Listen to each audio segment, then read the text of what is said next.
Hello, this is Mike Van Meter from the Recovery is Possible podcast, and I want to thank you for joining me today. And today we're going to be talking about this whole idea of alcoholics having an allergy towards alcohol,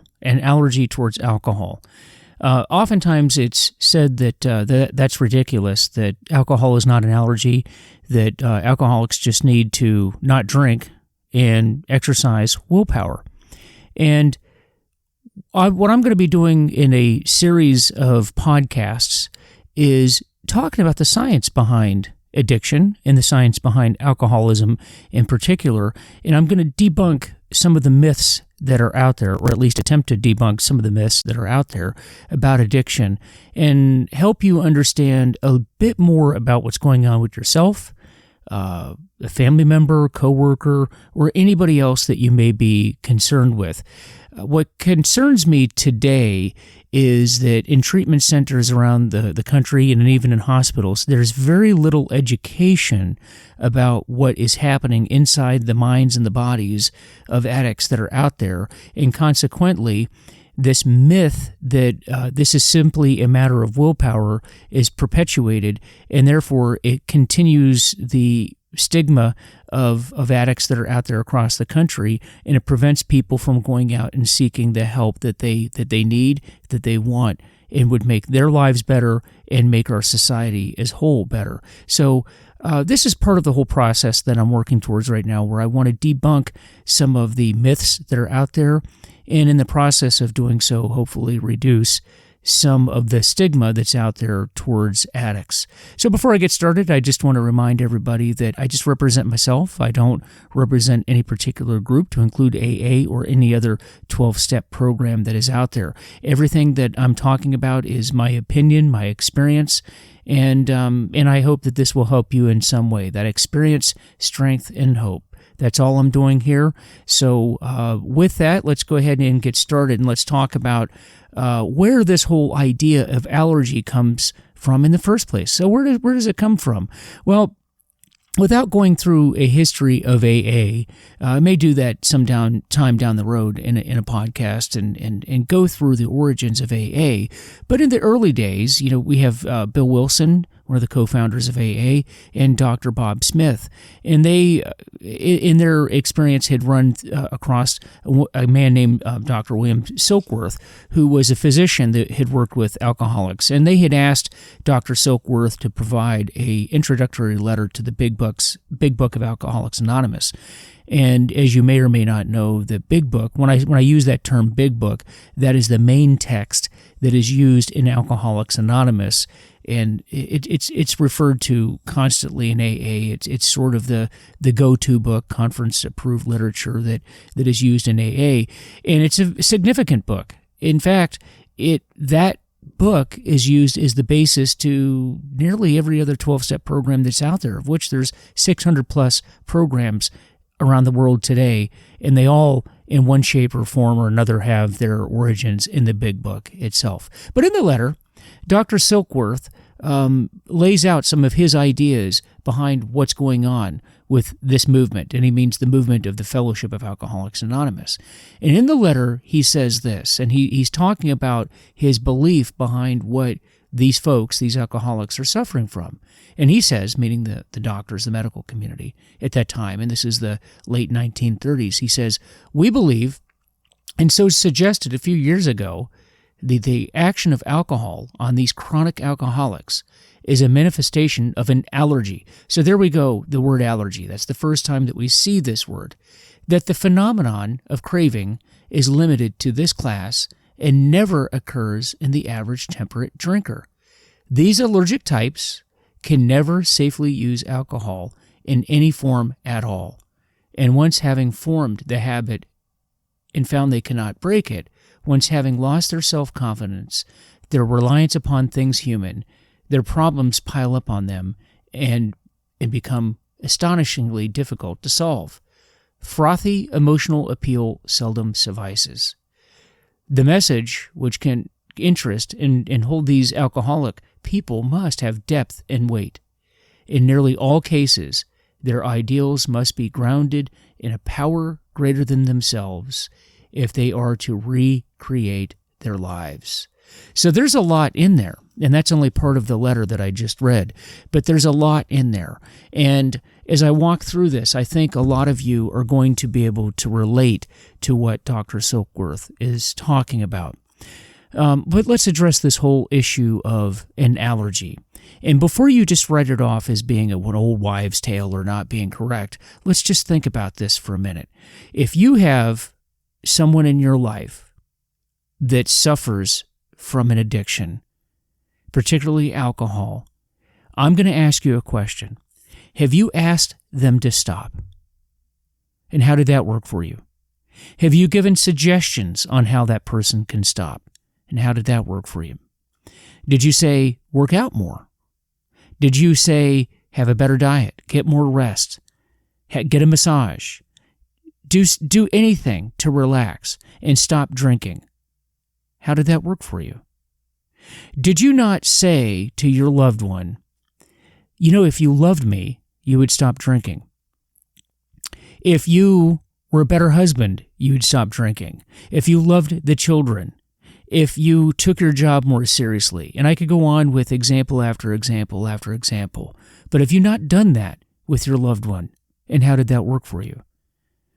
Well, you see, one has nothing to do with the other. You can say to someone, well, why don't you love me more? Well, the fact is, they may love you. Why don't you read the Bible? Why don't you pursue spiritual interests more? And the fact is, they're doing that with all of their heart and all of their mind, but yet they can't stop drinking. In fact, how many times have you heard that the person, your loved one, has said, I want to stop, and I do love you. I do love God. I am developing my spiritual life. I am working out, but nothing is taking effect. And in your mind, you're thinking that this person isn't being serious, that they aren't taking this serious at all. It doesn't help. But let me put it to you another way.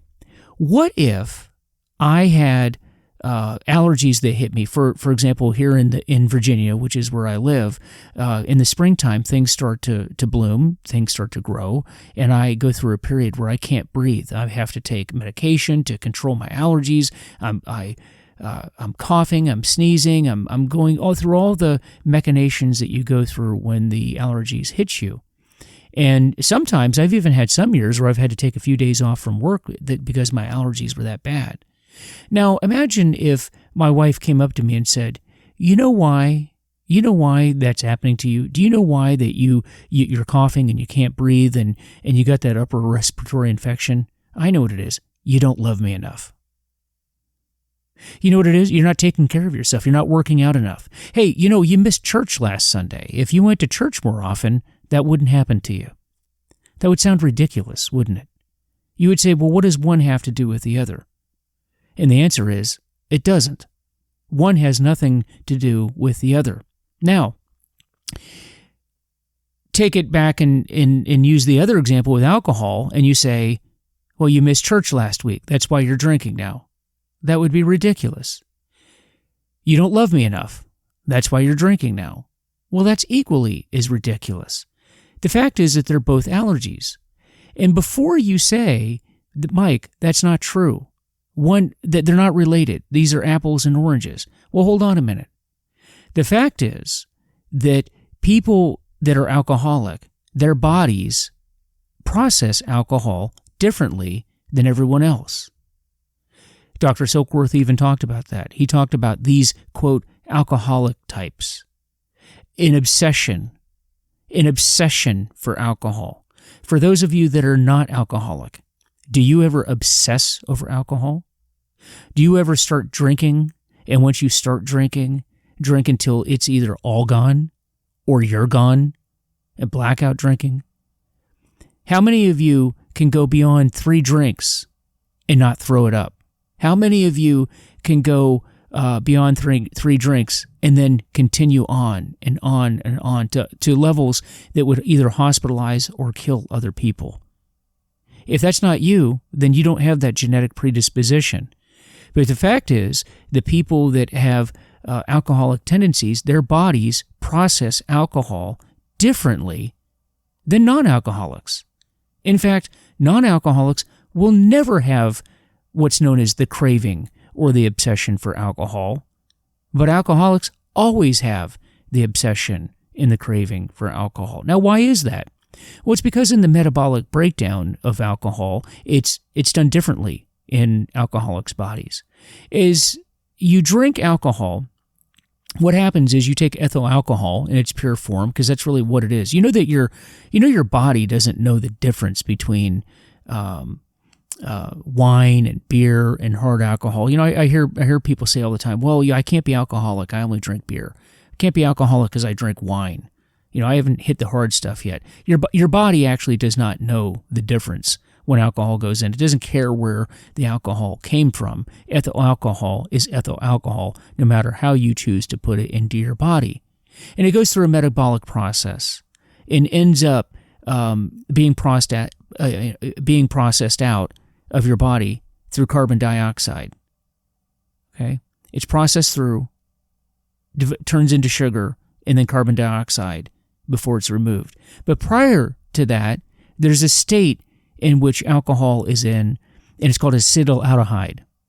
And it's at that stage that differentiates alcoholics from non-alcoholics. For you non-alcoholics out there, I've talked about this previously, that alcohol is actually toxic to your body. Every cell of your body, it's toxic. Your body should shut it down because it's killing you. And just like any other poison or toxin, your body should, A, shut it down, and if it has too much to control, it gets rid of it through throwing up, urinating, sweating, whatever the case may be. But it's going to be removing the alcohol from your system. That's what it should do, because your body is designed to survive. We sweat because we're hot. We shiver because we're cold. We eat because we're hungry. We procreate because we need the human race to continue on. All of these things are designed to help you survive. But your body will also reject toxins and poisons that come into it. That's what it should do. And that's because that's what your brain tells your body to do. But if you're alcoholic, your brain is not wired that way. You have that predisposition to tell your body the exact opposite. In fact, not only does your body not reject alcohol, not only does your brain tell your body, does it not tell your body that this is bad and that it should stop, it actually tells your body that this is actually good. Well, how good? Well, more is more good, and a lot more good is a lot more good. And we actually need this to survive. That's what your brain is telling your body. And that is what removes the off switch. So if you're truly alcoholic, what happens is you drink that first drink, and then you need another one, and your brain keeps saying that this is a good thing, and we need more until we drink to the point of blacking out, or we run out of alcohol, or we die. Okay? And it gets worse and worse and worse over time. Over any length of time, addiction gets worse. It does not get any better. That is the obsession of the mind. That is what happens with alcoholics. And so, going back to this question of whether we have an allergy towards alcohol, one simply just needs to go to the dictionary, Webster's dictionary, and pull it up. And what does it say? It says that an allergy is having an abnormal reaction to a substance. Having an abnormal reaction to a substance. Well, what I just described to you sounds an awful lot like having an abnormal reaction to a substance. That's what alcoholism is. And that's what they're talking about in the Big Book when Dr. Silkworth first introduces the term allergy as it relates to alcohol. So you have an allergy to this. Now, we don't condemn a person because they have an allergy to peanuts. We don't condemn a person because they have an allergy to pollen, to any substance that's out there. It's only alcohol that we talk about this being a moral failing and not a physiological problem that the person has no control over. Now, you have no control over what happens to your body and your brain once alcohol enters your system. But what we are going to be talking about is how you do have the ability to not put that into your system in the first place. So I don't have control what happens inside my body, but I do have control over what goes into my body. And those are going to be the subjects that we explore for many sessions from here on out. So with that, I just want to leave you with that little tidbit, that little educational point about the Big Book, and shed some light on this whole concept of an allergy when it comes to alcohol. And I hope that this helps you. I hope that this is something that you can use in your own recovery, or maybe help support other people that you know in recovery, because I think this is important information that we need to put out there to help quell this idea that alcoholism is a moral failing and not a physiological and medical problem. And we need to start addressing it as a medical problem, because once you look at it as a medical problem, then the stigma sort of goes away, doesn't it? But we need to get society to understand what we're talking about here today. So again, this is the Recovery is Possible podcast. I am Mike Van Meter, and I look forward to seeing you all next time. And please go to the Facebook site, give us a like, give us a follow, and we will be talking real soon. Thank you.